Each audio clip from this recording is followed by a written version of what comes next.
Well, hello there and welcome to the Solar Professor video series, and welcome back for some of you who are following me. My name is Steve Geiger. I am your Solar Professor, and today we're going to be talking about something exciting, and that is the solar module. Our lesson today is part of my PV 101 series, and it is specifically about the PV module basics. And so without further ado, let's go ahead and dive right in and get started.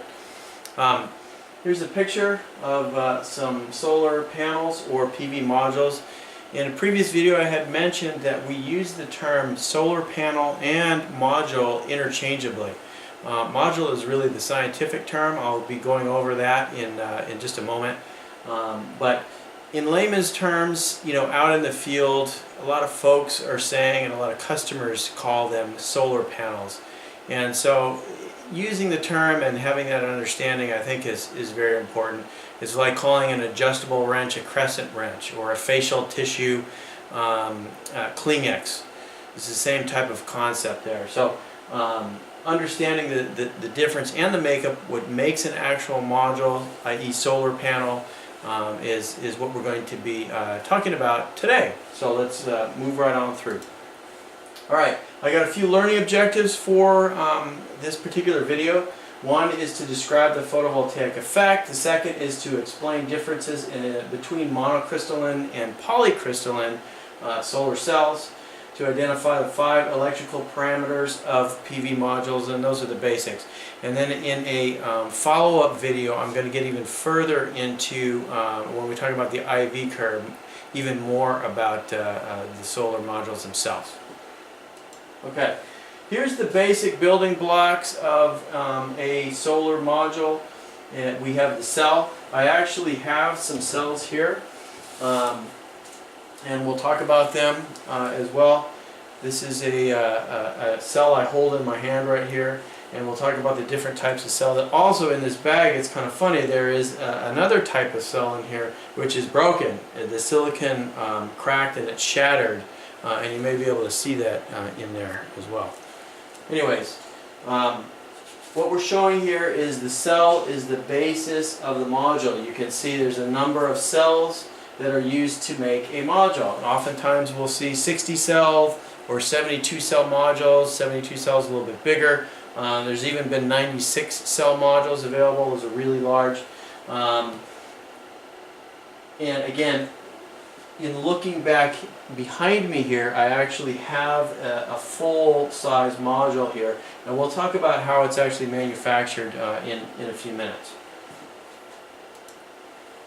Alright, let's get down to the nitty-gritty and the science of this.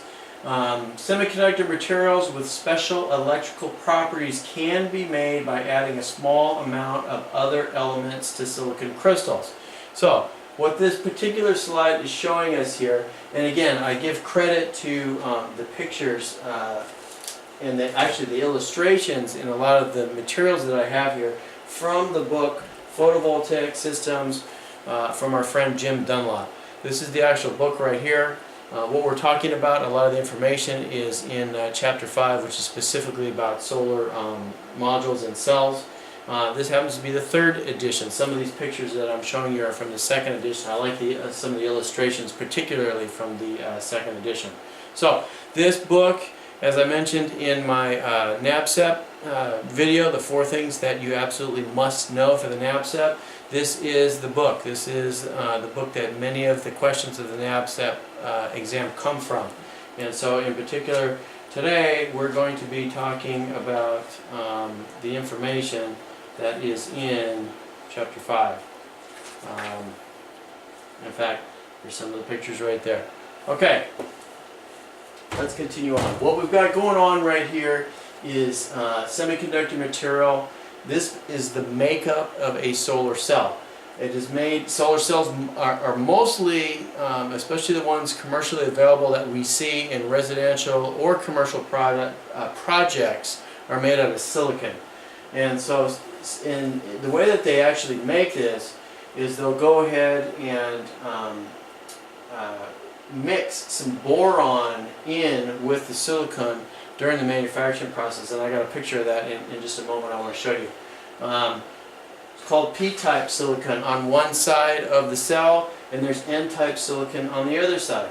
And basically the way it works is boron is missing one electron. Silicon is really the inert substance here, and then the silicon solar cell is what's called doped, and it's doped by spraying it with phosphorus, and that is the N-type layer. So we've got two layers then. We've got a P-type layer that contains boron, we've got an N-type layer that contains phosphorus, and since boron only has the 3 electrons here, and phosphorus has the 5, you can get the idea they're going to move around, okay? Silicon actually has the 4 electrons in it. We can break off one of the electrons here in the P-type, and it will move through the metal traces and the solder traces on the actual cell and fill the void here, fill this particular hole with the free electron right there. Interesting process on how it works. And I don't want to get super scientific with you here, but I want you to have a basic understanding of what's happening. Over here, this is talking about the photovoltaic effect, and it's doing exactly what I just said. Free electrons must travel through conductors in order to recombine with the electron voids or those holes that we were just talking about. This illustration is showing just that.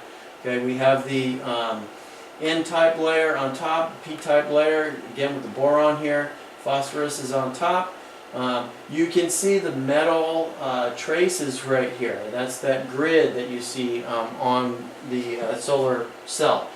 You can actually see it here. There's big traces, and then there's really tiny little small ones. You probably can't see that on there. But they're there, and that's how the electrons travel. If it's not on the front of the cell, it's going to be on the back of the cell. Trust me, there's a way, and there's a metallic substrate that the electrons travel through. And so that's what this is showing. The sunlight, when the sunlight hits that solar cell, it starts to excite the electrons. The photons from the sun, from wavelengths of the sun, strike that surface and get things moving. Start exciting that electron flow, and it can do work. When the electrons start to flow, we can do work like in this particular case is light the light bulb, which is our load. Over here, this particular slide is talking about efficiency. It's a measure of how effective a PV device converts solar power to electrical power. And so, not all solar cells are created equally. We have ones that may be extremely highly efficient, and therefore they're going to convert the sun's rays, we call it irradiation here, or irradiance, into and those photons are striking that solar cell surface, and they're getting those electrons to flow much more efficiently. Here's a lower efficient one right here. Okay, let's take a look at. And this may be a little bit small, but what I'm going to be doing here in the video series is going ahead and posting these PowerPoints that I'm showing onto my website, which is solarprofessor.info. And there's an instruction section there, and I'll go ahead and from the YouTube channel, you can just go in there and you'll see these particular PowerPoints, and I think that'll be helpful for folks to follow along with. Anyways. We're talking about specific materials that are used for creating solar cells, and in this particular case there are several materials on this list. First one up here is gallium arsenide. Then we have monocrystalline silicon, polycrystalline silicon, ribbon. Another one here is amorphous down here. So there's different ones here. Most common, again, for the applications that we see on residential homes and businesses is the monocrystalline or the polycrystalline. Some of these other ones here that have extremely high efficiencies, like the gallium arsenide, those are ones that have been used in for the spacecrafts and satellites and such like that, where budgets are infinite. You know, NASA's got an incredibly large budget, and so its cost is not an issue. However, for average folks, to go solar, we need to make sure that we are considering cost. And in upcoming videos, I may also address specifics and tips and so forth for consumers of solar systems. Anyways, let's take a look at these two here that are highlighted in the box, and that is again mono and poly. Monocrystalline. This picture again is from an older version of the book, so we've updated it a little bit here to say, well, you know, what's the efficiency of a mono cell, and we're looking at between 15 and 21%. Over here, this is interesting because this is laboratory efficiencies, and those continue to increase. Efficiencies, I've noticed over the years, are always increasing. They're not increasing by leaps and bounds. They'll increase by 0.5% or 1/4%, or sometimes even 1%. I've seen this number up to 23 recently. You know, again, it's going to continue to change. That doesn't mean we wait to go solar, because if we wait to go solar, what's happening is we're wasting the savings we could have captured by going solar at this time. And so I think that's very profound for people to understand. And then poly here, we see between 13 and 16. Again, I see it a little bit higher. Another one that is used in some of the applications that are out in the desert, which are solar farms, I'll see amorphous silicon, and that is considered a thin film, and there are modules made from thin film solar as well. So various different materials and various efficiencies as well for us to understand. All right, let's talk about mono and poly here. And so monocrystalline cell is a wafer, and it is sawn in from grown cylindrical ingots. Okay, and so basically what's happening is we can see that in these pictures here. We take our raw silicon, mix it again with boron, and then we heat it up here in a crucible. And then it becomes, and it grows into an actual ingot, and it could, you know, it could be a few inches long, it could be quite long. And then what they do is they actually saw off the cells. Okay, this is a sample of a mono right here, this particular cell that I showed you earlier. The way that we know this is a mono, there's a secret, and I'll tell you that secret in just a minute. I'll actually show you. Polycrystalline. Polycrystalline silicon wafers are sawn from cast rectangular ingots, and so right here. So they're throwing a bunch of scraps in there, and heat it up, of course, as well, and then it creates the crystalline structure, and that is the polycrystalline. Let's take a look here at the difference, and this is the secret that I was just mentioning. Monocrystalline. The giveaway is, you know, you've got a round ingot, and what they do is they saw off the wafer, and the wafers are very, very thin, but it's round, and so you see these round edges. That's a dead giveaway that it's a mono. You can see this one right here. It's the edges are rounded, and so that's actually the edge of the ingot right there. So mono looks like that, and then your completed module is going to look like this. It's going to have these little square-looking or diamond-looking areas in there, and that's a giveaway that that's monocrystalline. And so again, that's a higher efficient panel. Sometimes we have manufacturers who have the black-on-black look, and it's hard to tell the difference. And so the back plate, which is made out of plastic, is going to be dark, and then it's hard to see the little diamond cutouts in there. Poly, giveaway. This is a great picture right here because you can see the crystalline structure, and that is exactly what they look like. In fact, the one behind me, if you look at it very closely, you'll see, and even reflect on with a flashlight, that works as well, you can see the crystalline structure on it. Blue, black, really doesn't make any difference, that color. You know, some poly is dark. This is very dark, actually. It's almost black, but it is poly. A lot of times, though, I'll see mono as a darker color. A lot of times I'll see mono as black. I mean, this is a pretty dark cell. It's not 100% black, but it is relatively dark. We've got little solar panels as well. Here's a small one right here, really tiny cells. We've got poly cells on this. So that's how you distinguish between mono and poly, just really quickly off the bat. Here's just a advantages, disadvantage chart from mono and poly. I'll just highlight it really quickly. You guys can kind of take a look at it on the website. Some advantages of mono, of course, higher efficiency rating, and that can equate to space saving. So oftentimes, when we're looking at applications where we just can't put a ton of solar panels on the roof, we're going to be looking for brands that offer more high efficiency. So what that means is more watts in a smaller area, and so mono can be used to deliver that. Mono actually has a longer lifespan as well. Solar panels have a warranty, and that warranty period is usually 25 years. And that's a fantastic life. There are panels out there that have been working for much longer than that. Some of them have been around for 50 years. I'll get into the history of solar, at a later time in a different video as well. Low light conditions, the mono will still potentially perform. Of course, disadvantages.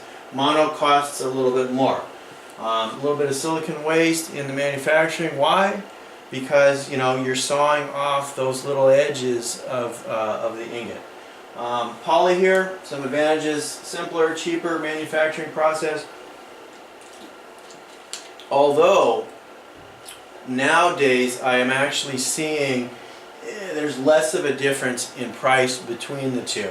As poly increases in efficiency, the prices are starting to become comparable, and we almost don't care whether it's mono or poly anymore. But if you can lean towards mono, that's fantastic. It's a great buy. Some disadvantages, of course: lower efficiency and then less aesthetic. A lot of times the black on black is what folks are looking for. This happens to have a black frame. It does have a cell that's almost black, but the back plate here is not black. Monos, I'll see a lot of times that where they actually have a black back plate. All right, and we were just talking about it, the structure of the actual module itself. In this particular case, we have a frame. Frames are usually aluminum. I really haven't seen anything else used. Sometimes there is frameless that you can find.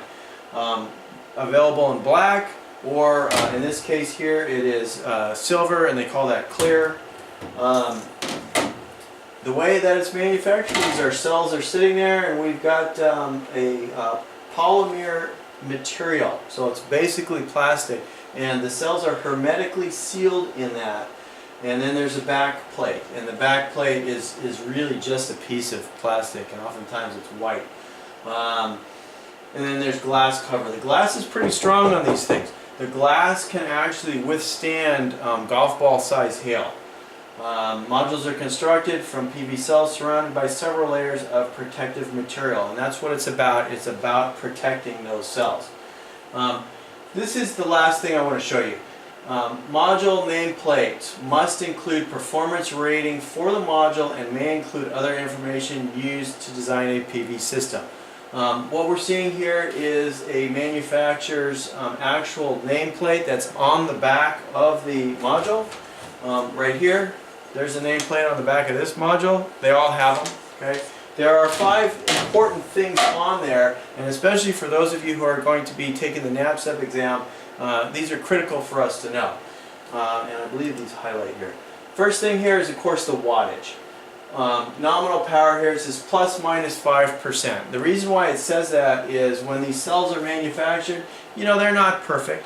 What they do is, to make a 200 watt panel, they start throwing different cells into a pile by how much wattage they actually produce. Every cell is tested, and is tested according to standard test conditions, and we'll get into that a little bit deeper soon in another video.